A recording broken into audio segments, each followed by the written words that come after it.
যখন আমরা আল্লাহকে পাবো, আল্লাহ পাকের ইবাদতের মধ্য দিয়ে, রাসূলের সুন্নতের মধ্য দিয়ে অল্পে তুষ্ট থাকতে পারবো, যা আছে এতে শুকরিয়া আদায় করবো, আপনার চেয়ে সুখী মানুষ দুনিয়াতে কেউ নাই দুনিয়ার। কিন্তু বস্তুবাদিতা আপনাকে এই আকীদা আদর্শ থেকে সম্পূর্ণ ডিমোটিভেট করে দিবে।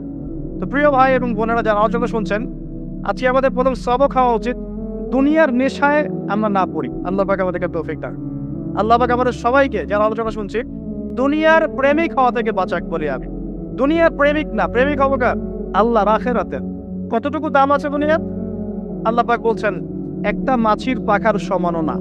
একটা মাছির পাখার কি দাম আছে আপনার কাছে?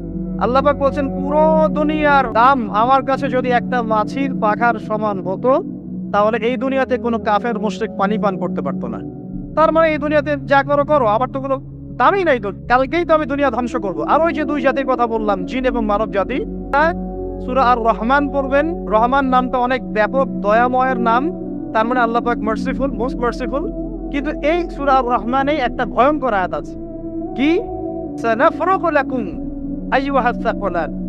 হে মানুষ এবং জিন, হে মানুষ এবং জিন, শীঘ্রই আমি আমাদের দুইটা জাতিকে ডিল করার জন্য পারেক হচ্ছি, অপেক্ষা করতে থাক। মানে আল্লাহ পাক কুল্লু ইয়াউমিন হুয়া ফি শাআন, মানে আল্লাহ পাক কি করেন? সবসময় তার কাজে ব্যস্ত আছেন। মহাবিশ্বের তো গ্রহ নক্ষত্র গ্যালাক্সির অভাব নাই, মাখলুকের কোনো অভাব নাই। আল্লাহ পাক প্রত্যেকটা মুহূর্তেই তার কাজে ব্যস্ত আছে, তার কাজে শানে ব্যস্ত আছে। কিন্তু এই ব্যস্ততা থেকে ফারেক হবেন কাদের জন্য? মানুষ আর জিনের জন্য। সুবহানাল্লাহ, মানুষ আর জিনের জন্য। আল্লাহ পাক বলেন সানাফরুগু লাকুম আইয়ুহাস সাকলান। দাঁড়াও, দুনিয়ার মধ্যে এইসব করে বেড়াচ্ছ, আমাদের দুই জাতির জন্য আমি অচিরে ফারেক হব ইনশাআল্লাহ। ওইটাই হলো কিয়ামতের দিন। যদি ওই দিনটা আমরা মাথায় রেখে চলি, ইনশাআল্লাহ আমরা কেউ বস্তুবাদী হব না ইনশাআল্লাহ। আল্লাহ পাক আমাদের সবাইকে দুনিয়া মুসাফিরের মতো থাকার তৌফিক দান করুন। আমরা উন্নতি করব, অবশ্যই অগ্রগতি করব, আমরা সবকিছুই করব, কিন্তু দুনিয়ার পূজায় ডুবে যাব না। এটা একটা বড় চ্যালেঞ্জ। মানে মধ্যমপন্থী থাকতে হবে, না একদম গোলানো মার্কা আর না চরমপন্থী, মাঝামাঝি থাকার চেষ্টা করতে হবে। আল্লাহ তৌফিক দান। ঢাকাবাসীর জন্য এর চেয়ে বড় কোনো নসিবত হতে পারে না। ঢাকার মতো যত মানে সিটিজ, মেগা সিটিজ আছে সারা ওয়ার্ল্ডে, তাদের জন্য এটাই প্রথম নসিহত, বস্তুবাদিতা ত্যাগ করতে হবে। বস্তুবাদিতা। আল্লাহ পাক আমাদের সবাইকে বাকির খাতা পূর্ণ করার তৌফিক দান। এখন একটা লক্ষ্য পেলাম, কি জন্য দুনিয়া এসেছি? আপনার ইবাদত করার জন্য। এখন অনেকে ভুল বুঝে প্রশ্ন করতে পারে, তাদের জ্ঞানের স্বল্পতা। আমি ওদেরকে দোষারোপ করবো না, কারণ আমাদের শিক্ষার সমস্যা আছে। আমরা তো সবার মাঝে ইসলামিক সার্বজনীন শিক্ষা দিতে পারছি না। এই কারণে অনেকে প্রশ্ন করতে পারে, তাহলে কি সারা জীবন আল্লাহ বিল্লাহি করতে হবে? আমি কি সারা জীবন তাসবিহ তাহলিল জিকির আজকার নামাজি পড়ে বেড়াবো? তাহলে এটা হলো তার ভুল বুঝ। এই আয়াত সম্পর্কে ভুল ব্যাখ্যা। সঠিক ব্যাখ্যাটা কি? সঠিক ব্যাখ্যা হচ্ছে সূরা হাশরের 7 নম্বর আয়াত। কত নম্বর? সূরা হাশর 7 নম্বর আয়াত। আল্লাহ পাক বলছেন ওয়াসুলু ফাখুযু। রাসূলুল্লাহ সাল্লাল্লাহু আলাইহি ওয়াসাল্লাম তোমাদেরকে যা যা দিয়েছেন সব নিয়ে নাও। ওয়া মা নাহাকুম আনহু ফান্তাহু। রাসূল যা থেকে বিরত থাকতে বলেছে সমস্ত বিষয় থেকে দূরে থাক। এখন এই আয়াতটাকে সামনে রেখে কোরআন সুন্নাহকে যদি আমরা ঘাঁটি, আমরা দেখব রাসূলুল্লাহ সাল্লাল্লাহু আলাইহি ওয়াসাল্লাম পেশাব পায়খানা ইস্তেনজা করা থেকে শুরু করে রাষ্ট্র চালানো পর্যন্ত প্রতিটা কাজের হেদায়েত দিয়ে গেছেন। আলহামদুলিল্লাহ, এটা কেউ মানি বা না মানি দিয়ে গেছেন, এটা বিশ্বাস করতে হবে। আমল করতে পারি বা না পারি, নবী দিয়ে গেছেন, বিশ্বাস করতে হবে। দলিল চাচ্ছেন, আপনি সহিহ বুখারী খোলেন, মুসলিম খোলেন, তিরমিজি, নাসাই, আবু দাউদ এগুলো খোলেন, দেখবেন আপনি ইস্তেনজা করবেন কিভাবে, বসবেন কিভাবে, ঢোকার সময় কোন পা দিয়ে ঢুকবেন, বের হওয়ার সময় কোন পা দিয়ে বের হবেন, ইস্তেনজা করার সময় কথা বলতে পারবেন কিনা, কতটুকু বলতে পারবেন, গোসল কেমন করে করবেন, ওযু কিভাবে করবেন, আপনি আগে কি পা থেকে শুরু করবেন নাকি হাত থেকে শুরু করবেন, কিভাবে নামাজ পড়বেন, আগে গিয়ে কি সেজদা করবেন নাকি ইকামত হবে, আজান হবে, আল্লাহু আকবার তাকবীর দিবেন, কিভাবে নামাজ শেষে বের হয়ে আপনি ব্যবসায় চলে যাবেন, কিভাবে আপনি ব্যবসা করবেন, কিভাবে চাকরি বাকরি করবেন, সমাজের মানুষের সাথে মেলামেশা করবেন, মানুষকে দিনের দাওয়াত দিবেন, ইভেন কিভাবে আপনাকে যদি আল্লাহ ক্ষমতা দেন আপনি কিভাবে সোসাইটি মেনটেন করবেন, সমাজ এবং রাষ্ট্র মেনটেন করবেন, প্রতিটা হেদায়েত খুঁটিনাটি কোরআন এবং সুন্নাহ দিয়েছে আমাদেরকে। এই বিশ্বাস আগে রাখতে হবে। এই বিশ্বাস না রাখলে কেউ মুসলিম হতে পারবেন। I am very sorry to say, এই বিশ্বাস না করলে কেউ মুসলিম হতে পারবে না। আগে বিশ্বাস, তারপরে কাজ করতে পারেন কিনা সেটা পরের ইস্যু। এবং আমি বলে দিচ্ছি, এই যুগে আপনি 100% পারবেন না। সিম্পল, এই যুগে আপনি 100% পারবেন না, এটা স্বাভাবিক। কারণ এই পুরো বিশ্বটা তো ইসলামাইজড না। পুরো বিশ্ব কি ইসলামাইজড? বরং পুরো বিশ্বটা কুফরের উপর আছে। কিসের উপর আছে? পুরো ওয়ার্ল্ডটাই কুফরের উপরে আছে, পুরো ওয়ার্ল্ডটাই। একটা এক্সাম্পল আমি প্রমাণ করতে পারি, একটা এক্সাম্পল খালি। আল্লাহ পাক বলছে সূরা মুলক, রাতের বেলা পড়তে হয় না সূরা মুলক? রাতের বেলা সূরা মুলক পড়তে হয়, যে পড়বে তার কবরের আযাব হবে না ইনশাআল্লাহ। কবরের আযাব থেকে আল্লাহ পাক তাকে বাঁচাবেন ইনশাআল্লাহ। সূরা মুলক তেলাওয়াত করতে হবে রাতের বেলা।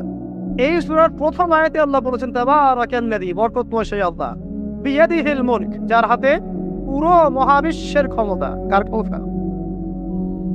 তাবারাকাল্লাযী বিয়াদিহিল মুলক, বরকতময় সেই আল্লাহ যার হাতে পুরো মহাবিশ্বের ক্ষমতা, সার্বভৌমত্ব। ক্ষমতার বাংলা কি বলতে পারি আমরা?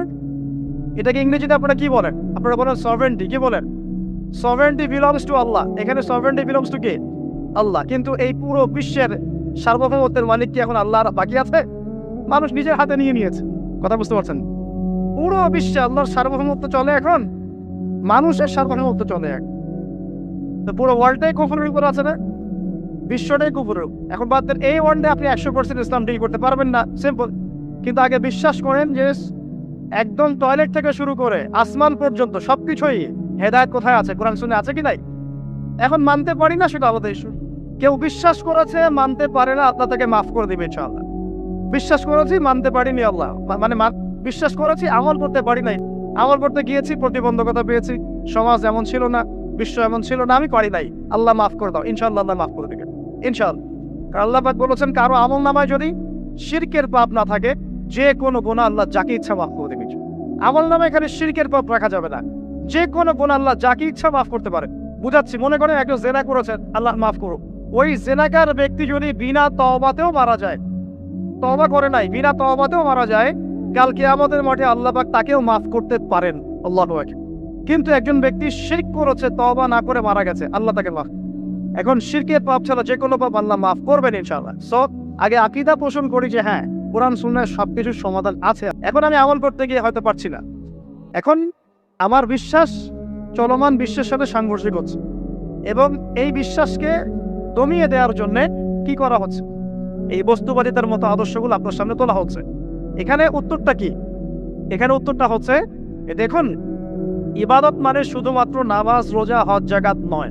ইবাদত মানে শুধুমাত্র নামাজ, রোজা, হজ, যাকাত নয়, বরং আমার জীবনের প্রতিটা সেক্টরই ইবাদত বলে কাউন্ট হবে যদি আমি সেই কাজটাকে নবীর সুন্নাত অনুযায়ী করতে পারি। আমার কথা কি বুঝতে পারছেন? এই হলো ব্যাখ্যা, ওয়া মা খালাকতুল জিন্না ওয়াল ইনসা ইল্লা লিয়াবুদুন। আমি জিন আর মানুষকে শুধু আমার ইবাদত করার জন্যই সৃষ্টি করেছি। আপনার ইস্তেনজা করাটা ইবাদত। সুবহানাল্লাহ। আমার ইস্তেনজা করা কার প্রয়োজন? আমার না, ইসলামের না আল্লাহ পাকের? ইস্তেনজা কার জন্য করি? আমার প্রয়োজন। আমাকে এখন ইস্তেনজা করতে হবে, কষ্ট দিচ্ছে আমাকে। খাবার খাবেন, কার জন্য খাচ্ছেন? আমার জন্য নয় কি? আমার জন্য। আপনি ব্যবসা করছেন, কার জন্য? আমার জন্য, আমার স্ত্রী সন্তান, আমার পরিবারের জন্য। আপনি সমাজ চালাচ্ছেন কার জন্য? আপনার জনগণের জন্য। এখানে স্বার্থ কার? প্রশ্ন না আল্লাহ। আমার স্বার্থ, আমার স্বার্থে আমি এই সব কাজগুলো করব, নবীর সুন্নাহ অনুযায়ী করব, তাহলে দুনিয়াবী কাজগুলোতেও আল্লাহ পাক নেকি দিয়ে দিবেন ইনশাআল্লাহ। কেমন দুনিয়াবী কাজ? স্ত্রী সহবাস করা, স্ত্রীর সাথে ভালোবাসা, প্রণয় বিনিময় করা। আপনি স্ত্রীর দিকে তাকিয়েছেন, নেকি হয়েছে। স্ত্রীর হাতটা ধরেছেন, নেকি হয়েছে। স্ত্রীকে আদর করেছেন, নেকি হয়েছে। তার মুখের মধ্যে ভাত তুলে দিয়েছেন, নেকি হয়েছে। আপনার ছেলেকে আদর করে কোলে নিয়েছেন, নেকি হয়েছে। মা ছেলেকে দুধ পান করাচ্ছে, নেকি হচ্ছে। আপনি ভাইকে 5টা টাকা দিয়ে সহযোগিতা করলেন, নেকি হচ্ছে। একজন এসে বসতে পারছিল, জায়গা ছেড়ে দিলেন, নেকি হচ্ছে। ইভেন রাস্তায় হাঁটছেন, এক মুসলিম ভাইয়ের সাথে সাক্ষাৎ হলো, সালাম দিলেন, মুচকি হাসি দিলেন, নেকি হয়ে গেল। তাহলে আমরা কিভাবে বলতে পারি যে ইসলাম কি শুধু নামাজ, রোজা, হজ, যাকাতকেই স্বীকৃতি দেয়, এগুলো করতেই দুনিয়াতে আসছি, নাকি সব কাজই ইবাদত? আমার আলোচনা কি পরিণত আছে? আমাদের জীবনের প্রতিটা কাজই ইবাদত, যদি সেটা রাসূল সাল্লাল্লাহু আলাইহি ওয়াসাল্লামের সুন্নাহ মতো করা হয়। 3টা জিনিস খেয়াল রাখতে হবে। কয়টা জিনিস ভাই? এক, সেই ইবাদত হতে হবে আল্লাহর সন্তুষ্টির জন্য। এই যে আমি স্ত্রীর মুখে ভাত তুলে দিচ্ছি, তার কাছ থেকে কিছু পাওয়ার আশায় নয়, আমি দিচ্ছি আল্লাহর সন্তুষ্টির জন্য। আমি যে একজন মুসলিম ভাইকে হাসি মুখে সাক্ষাৎ করলাম, ও আমাকে ভালো বলবে, পরে আমাকে হেল্প করবে, এমন এই জন্য নয়, আল্লাহ পাক সন্তুষ্ট হবেন তাই। আমি নামাজে দাঁড়িয়েছি, লোকে আমাকে ভালো বলবে এই জন্য দাঁড়াই নাই। দাঁড়িয়েছি কেন? যাতে আল্লাহ আমাকে কালকে আমাদের মাঠে বাঁচাও। আমি দাড়ি ছেড়ে দিয়েছি কেন? মানুষ আমাকে হুজুর বলবে তাই, এই জন্য নয়, বরং আল্লাহ রাসূলের সুন্নাত জীবিত করেছি, ইনশাআল্লাহ আমি 50 জন শহীদ সাহাবীর নেকি পাবো ইনশাআল্লাহ। কেন আমি টাকনুর নিচে কাপড় পরছি না? কারণ কি মানুষ আমাকে বলবে নতুন ফ্যাশন? না, আমি এই কারণে পড়ছি যাতে রাসূল সাল্লাল্লাহু আলাইহি ওয়াসাল্লাম কালকে আমাদের মাঠে এই সুন্নাহর উপর আমল করার জন্য আমার পক্ষে সুপারিশ করেন। আমার ইবাদত, আমার পর্দা, আমার পরিবার, আমার ব্যবসা, আমার অর্থনীতি, আমার পলিটিক্স সবকিছু আল্লাহর জন্য করব। এই একটা হলো মূলনীতি ইবাদত কবুল হওয়ার। 1 2 সেই আমলটা হতে হবে রাসূলের সুন্নাহ মোতাবেক, অন্য কোনো পদ্ধতিতে নয়। মনে করেন আমি একজন খুব বড় বুজুর্গ হয়ে গেছি, নাউজুবিল্লাহ, না আমরা এত বড় বুজুর্গ হয়ে যাই নাই, যে টাইটেলগুলো আপনারা দেন এগুলোর কোনো প্রয়োজনও নাই। কারণ একজন বড় বুজুর্গ এসে যদি আপনাকে কোনো ইবাদতের পদ্ধতি শিখিয়ে দেয়, এই পদ্ধতিতে ইবাদত করা অনেক ভালো হবে, কিন্তু ওই পদ্ধতির সাথে রাসূলের এবং সাহাবীদের পদ্ধতির কোনো মিল নাই। মুখরোচক মনে হলেও, দেখতে সুন্দর মনে হলেও এবং অনেক মানুষ তা করছে এরকম দলিল থাকলেও সেই কাজটা করা যাবে না। কারণ কি? কারণ সেই কাজটা রাসূল সাল্লাল্লাহু আলাইহি ওয়াসাল্লামের সুন্নাহ মাফিক হয়নি। আল্লাহ রাসূল করেন নাই, সাহাবীরা করেন নাই, বাস আমি করবো না। ইমামরাও করেন নাই, পরবর্তী জেনারেশনে কেউই করেন নাই। এখন যত ভালো টাটকা মজা লাগুক, দেখতে সুন্দর লাগুক, বহু মানুষ করছে, এইসব দলিল ইসলাম টিকবে না। আল্লাহ পাক বোঝার তৌফিক দান। 1 নম্বর শর্ত আল্লাহর সন্তুষ্টির জন্য হতে হবে। 2 নম্বর রাসূলের পদ্ধতিতে হতে হবে। 3 নম্বর খুব ডিফিকাল্ট, 3 নম্বরটা বেশি ডিফিকাল্ট। প্রথম 2টা পার হয়ে গেলেও 3 নম্বরে গিয়ে আমরা আটকে যাচ্ছি। আর বলবো, রাগটা করবেন না তো। 3 নম্বর হচ্ছে রিজিক হালাল হতে হবে। রিজিক হালাল হতে হবে। পশ্চিমার আদলে গড়া এই পুরো বিশ্বের বেশিরভাগ মানুষের রিজিক এখন হারাম। কেন হারাম? কারণ কোনো না কোনো ভাবে আমরা সুদের সাথে সম্পৃক্ত হয়ে যাচ্ছি, কোনো না কোনো ভাবে। আর নবীজি অনেক আগেই বলেছিলেন, 1400 বছর আগে, যে একটা জামানা তোমাদের সামনে আসবে, যে মানুষ সুদ খেতে চাইবে না তার গায়েও সুদের ছিটাফোঁটা গিয়ে লাগছে কিনা। এখন আপনি খেতে চাইবেন না, আপনাকে মেসেজ পাঠিয়ে দেওয়া হবে আপনার অ্যাকাউন্টে এত টাকায় যোগ হয়েছে। কি করবেন এখন? টাকাটা আপনি সুদের টাকা। সুদের টাকা মানে কি? 1 দিরহাম যে ব্যক্তি সুদ খেয়েছে সে যেন 36টা মেয়ের সাথে জেনার পাপ করেছে। সহিহ বুখারী হাদিস, একদম অকাট্য, সহিহ, সনদ সহিহ, এমন না জয়ীফ জাল, এমন নয়। 1 দিরহাম যে ব্যক্তি সুদ খেয়েছে সে যেন 36 বার জেনা করলো, নবী সাল্লাল্লাহু আলাইহি ওয়াসাল্লাম। আর এই হাদিস তো আপনারা জানেন যে সুদের পাপের 73টা শাখা আছে। নিচের শাখা হচ্ছে মায়ের সাথে জেনা করা, মাকে বিয়ে করা, আর উপরের শাখা হচ্ছে আল্লাহ এবং তার রাসূলের সাথে যুদ্ধ করা। এগুলো অবলীলায় করছি আমরা। আর নবীজি বলছেন 4 শ্রেণীকে আমি অভিশাপ দিয়ে গেলাম। আল্লাহর নবী অভিশাপ দিয়ে গেলেন মানে সে জাহান্নামে যাবে, কোনো অবস্থাতেই জান্নাতে যাবে না। ইল্লা মাশা আল্লাহ। 1 যে সুদ খায়, 2 যে সুদ দেয়, 3 সাক্ষী থাকে, 4 লিখে রাখে। এখন বলেন এই সিস্টেমের বাইরে কতজন মানুষ আছে? এর বাইরে আবার আছে যাকাত না দেয়া, সম্পদ হারাম হয়ে যাচ্ছে। এর উপর আবার আছে ঘুষ, যা না দিলে অনেক সময় চাকরি বাকরি হয় না। আস্তে আস্তে এগুলো আমরা ট্রেডিশন বানিয়ে নিয়েছি। এক সময় আমরা শোনেন এটাকে বলা হয় নিউট্রালাইজেশন, মানে স্বাভাবিকীকরণ। খুব কঠিন টার্ম বলে ফেলছি মনে কিছু কিছু। যেমন আগে ধর্ষণ হলে আমরা খুবই সোচ্চার ছিলাম এবং সারা এলাকা ফেটে যেত, এত বড় কথা। কেউ মাপে কম দিলে, ধরা পড়লে চক্ষু লজ্জায় সে সমাজে চলতে পারতো না। কেউ চুরি করলে চক্ষু লজ্জায় বের হতে পারতো না। আস্তে আস্তে আস্তে আস্তে আস্তে আস্তে এই যে মাপে কম দেয়া বলেন, সুদ বলেন, জেনা বলেন, আস্তে আস্তে পাপগুলোকে আমরা নিউট্রালাইজেশন করে ফেলেছি, নিউট্রালাইজ হয়ে গেছে। হ্যাঁ, দর্শন ডেইলি 4-5টা হয়, সুদ সবাই খায়, আমিও খাই, জেনা তো সবাই করে, বয়ফ্রেন্ড গার্লফ্রেন্ড ফ্রি মিক্সিং আছে, আমি করলে সমস্যা কি? ওর তো 4টা, আমার তো মাত্র 1টা। ওর চেয়ে আমি ভালো। ওর 5টা বয়ফ্রেন্ড, আমার তো 1টা। ওর 4টা গার্লফ্রেন্ড, আমার তো 1টা। আমি তো ভালো। আমার ছেলে খুব ভালো, শুধু মাঝে মাঝে একটু ড্রিঙ্কস করে, ব্যাপারটা এরকম আর। তো এই যে পাপকে নিউট্রালাইজেশন করা হচ্ছে আস্তে আস্তে, স্বাভাবিকীকরণ। এই ফ্লোতে আমরা মোটামুটি সবাই পড়ে গিয়ে রিজিক হারাম হয়ে যাচ্ছে। ঘুষ দিতে হয়, এটা চাকরি হবে না। আবার দেখেন জাকাত না দেওয়ার মধ্য দিয়ে রিজিক হারাম করে ফেলছি, সুদ খাওয়ার মধ্য দিয়ে করছি, ঘুষ নেওয়ার মধ্য দিয়ে করছি, কোনো কোনো ক্ষেত্রে করাপশন, অন্যের সম্পদ আত্মসাতের মধ্য দিয়ে করছি। এর বাইরে যারা ব্যবসা করছি, আমরা যে দুধে দেওয়া তুলসী পাতা এমনও নয়, কোনো সময় মাপে কম দিচ্ছি। এই যে টাটকা জিনিস বলে ভেজাল খাওয়াচ্ছি, 3 দিনের বাসি তেল দিয়ে ইফতার রান্না করে খাওয়াই দিবে, বলবে একদম টাটকা জিনিস। রমজান মাস আসছে সামনে না, কত যে মানুষ বের হবে যারা তারাবির নামাজ পড়বে একদম 20 রাকাত, ওখানে রাকাত দিয়ে ঝগড়া হবে। ঠিক ওরাই যখন দেখবেন বিকালে দুপুরে ইফতার বিক্রি করবে, বিভিন্ন পণ্য বিক্রি করবে, দেখবেন যে দুনিয়ার বাসি পচা আপনাকে খাওয়াই দিবে। এই শ্রেণীর মানুষের ধারণা যে লা ইলাহা ইল্লাল্লাহ শুধু মসজিদে আছে, বাজারে নাই। এটা ধারণা লা ইলাহা ইল্লাল্লাহ মুহাম্মাদুর রাসূলুল্লাহ এটা মসজিদে আছে, বাজারে, সমাজে, অন্য জায়গায় নাই। এটা তাদের ধারণা। তাদের এই ধারণা অচিরেই ভাঙবে যখন মৃত্যুর দূত চলে আসবে তখন বুঝবে লা ইলাহা ইল্লাল্লাহ একটা সার্বজনীন কালিমা, যেটা জীবনের সব ক্ষেত্রেই চলতে হবে। আল্লাহ পাক আমাদেরকে বোঝার তৌফিক দান। তো ব্যবসা করছি আলহামদুলিল্লাহ, অ্যাটলিস্ট সুদ খাচ্ছি না।